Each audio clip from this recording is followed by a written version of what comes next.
നമസ്കാരം. PM ശ്രീ പദ്ധതിയിൽ സംസ്ഥാനം ഒപ്പുവച്ചതിനെതിരെ പരിഹാസവുമായി രാഹുൽ മാങ്കൂട്ടത്തിൽ MLA.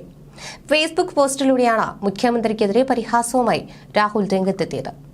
ഇതുവരെ ശ്രീ വിജയൻ, ഇനി മുതൽ വിജയൻ ശ്രീ PM ശ്രീ സിന്ദാബാദ് എന്നായിരുന്നു മുഖ്യമന്ത്രിയുടെ ഫോട്ടോ പങ്കുവച്ച് രാഹുൽ മാങ്കൂട്ടത്തിൽ കുറിച്ചത്.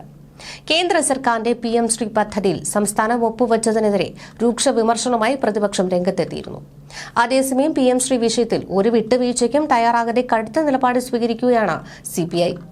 മന്ത്രിസഭയിൽ നിന്ന് വിട്ടുനിൽക്കുന്നതടക്കം ആലോചനയുണ്ടെന്നാണ് റിപ്പോർട്ട്. മുന്നണി വിട്ടുപോകാതെ മന്ത്രിമാർ ക്യാബിനറ്റ് യോഗത്തിൽ നിന്ന് ഒഴിവായി നിൽക്കുന്ന നടപടി ഉണ്ടായേക്കാം. കാനം രാജേന്ദ്രൻ സംസ്ഥാന സെക്രട്ടറി ആയിരുന്നപ്പോൾ തോമസ് ചാണ്ടിയുമായി ബന്ധപ്പെട്ട അഴിമതി ആരോപണമേർന്ന ഘട്ടത്തിൽ സമാനമായ നിലപാട് CPI സ്വീകരിച്ചിരുന്നു. ക്യാബിനറ്റിൽ നിന്ന് CPI മന്ത്രിമാർ വിട്ടുനിന്നതിനെ തുടർന്നാണ് തോമസ് ചാണ്ടിയുടെ രാജിക്ക് വഴിയൊരുക്കിയത്. ഇതിനിടെ PM ശ്രീ പദ്ധതിയിൽ കേരളം ഒപ്പുവച്ചതിൽ രൂക്ഷ വിമർശനവുമായി പ്രതിപക്ഷ നേതാവ് VD സതീശനും രംഗത്തെത്തി. ഭയം കൊണ്ടാണ് സംസ്ഥാന പദ്ധതിയിൽ ഒപ്പുവച്ചത്. നിബന്ധനകളിൽ എതിർപ്പ് അറിയിക്കാതെയാണ് ഒപ്പുവച്ചത്. മറ്റു പദ്ധതികൾക്ക് പണം നൽകിയില്ലെന്ന കേന്ദ്ര സർക്കാരിന്റെ ഭീഷണിക്ക് കേരളം വഴങ്ങിയെന്നും സതീശൻ കുറ്റപ്പെടുത്തി. പ്രതിപക്ഷവുമായോ മുന്നണിയിലെയോ ഘടകകക്ഷികളുമായോ ആലോചിക്കാതെയാണ് തീരുമാനമെന്നും പ്രതിപക്ഷ നേതാവ് വാർത്താസമ്മേളനത്തിൽ പറഞ്ഞു. CPMന് മറ്റുള്ളവരെക്കാൾ വലുത് BJP ആയതിനാലാണ് ഇത്തരത്തിൽ പെരുമാറുന്നതെന്നും അദ്ദേഹം ആരോപിച്ചു. CPIയുടെ കടുത്ത പ്രതിഷേധം വകവയ്ക്കാതെയാണ് PM ശ്രീയിൽ കേരളം ഒപ്പുവച്ചത്. സംസ്ഥാന പൊതുവിദ്യാഭ്യാസ ഡയറക്ടർ K. വാസുകി ഡൽഹിയിലെ കേന്ദ്ര വിദ്യാഭ്യാസ മന്ത്രാലയത്തിലെത്തിയാണ് ധാരണാപത്രം ഒപ്പിട്ടത്.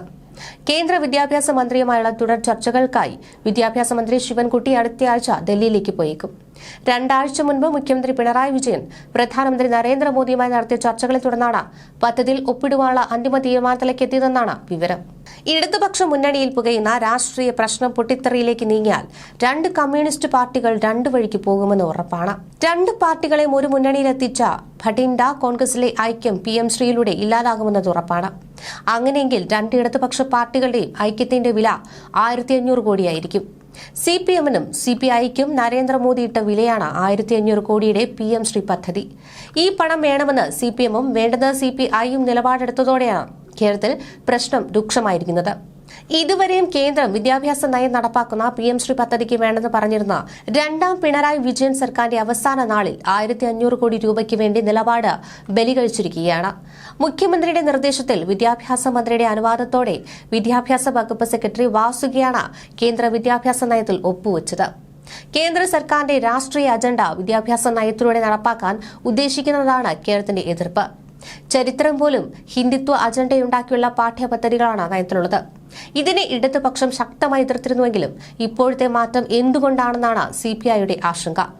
ഒരേ മന്ത്രിസഭയിലെ 4 മന്ത്രിമാർ CPIയെ പ്രതിനിധീകരിച്ചിരിക്കുന്ന ക്യാബിനറ്റിൽ കേന്ദ്ര വിദ്യാഭ്യാസ നയം നടപ്പാക്കാനാവില്ലെന്ന് പറഞ്ഞിട്ടും എങ്ങനെയാണ് കേന്ദ്രവുമായി നയം നടപ്പാക്കാൻ ഒപ്പുവെച്ചത്? ആരാണ് തീരുമാനിച്ചത്? അത് വിദ്യാഭ്യാസ മന്ത്രി തന്നെ വെളിപ്പെടുത്തണമെന്നും CPI മന്ത്രിമാർ പറയുന്നു. ഇതോടെ ഈ വിഷയത്തിൽ 2 പാർട്ടികൾക്കും 2 അഭിപ്രായമുണ്ടെന്ന വ്യാഖ്യാനം വന്നു കഴിഞ്ഞു. മുഖ്യമന്ത്രിയും മറ്റു മന്ത്രിമാരും PM ശ്രീയോട് യോജിക്കുകയും CPI മന്ത്രിമാരായ 4 പേർ മാത്രം PM ശ്രീയെ എതിർക്കുകയും ചെയ്യുന്നുവെന്നതാണ് അവസ്ഥ. ഇത് CPIയുടെ പ്രഖ്യാപിത നിലപാടാണ്. എന്നാൽ മറ്റു മന്ത്രിമാരും പാർട്ടികളും PM ശ്രീ പദ്ധതിയോട് ചേർന്ന് നിൽക്കുന്നത് PM എന്നാൽ പിണറായി മോദി പദ്ധതി എന്നതുകൊണ്ടാണോ എന്നതാണ് CPI പ്രവർത്തകരുടെ ആശങ്ക. പിണറായി വിജയനും നരേന്ദ്രമോദിയും ചേർന്ന് നടപ്പാക്കുന്ന പദ്ധതിയായി ഇതിനെ കാണാനാകും. കാരണം പിണറായി വിജയൻ കഴിഞ്ഞ ദിവസം പ്രധാനമന്ത്രിയുമായി കൂടിക്കാഴ്ച നടത്തിയിരുന്നു. ഇരുവരുടെയും കൂടിക്കാഴ്ചയ്ക്ക് ശേഷമാണ് PM ശ്രീ പദ്ധതി കേരളം അംഗീകരിക്കാൻ തീരുമാനിച്ചതും. പിണറായി മോദിയും തമ്മിൽ കണ്ടുറപ്പിച്ച പദ്ധതിയായതുകൊണ്ട് അതിനെ PM ശ്രീ പദ്ധതിയായി അംഗീകരിക്കണമെന്നാണ് CPMകാർ പറയുന്നത്. എന്നാൽ CPMന്റെ നിലപാട് BJPയോട് ചേർന്ന് നിൽക്കുന്നതാണോ എന്ന് അറിയേണ്ടതുണ്ട്. വർഗീയതയ്ക്കെതിരെ പ്രസംഗിക്കുകയും എന്നാൽ വർഗീയ അജണ്ട നടപ്പാക്കാൻ കേന്ദ്ര സർക്കാർ നൽകുകയും പണം കൈപ്പറ്റുകയും ചെയ്യുന്ന ഇരട്ടത്താപ്പ് അംഗീകരിക്കാനാകില്ലെന്നതാണ് CPI പറയുന്നത്. ഇതോടെ CPI മന്ത്രിമാർ മന്ത്രിസഭാ യോഗം ബഹിഷ്കരിക്കുകയാണ്. മന്ത്രിസഭയിൽ മന്ത്രിമാരായി തുടരുമോ എന്നത് പാർട്ടിയാണ് തീരുമാനിക്കേണ്ടത്. കടുത്ത തീരുമാനങ്ങളിലേക്ക് പോയാൽ അതുണ്ടാകാൻ സാധ്യതയുണ്ട്. എന്നാൽ മുന്നണി വിടുന്നതിനെക്കുറിച്ച് ആലോചന ഉണ്ടായിട്ടില്ല. നിലവിലെ സാഹചര്യങ്ങൾ കണക്കിലെടുത്താൽ മുന്നണി വിടുമോ എന്നതും സംശയമുണ്ട്.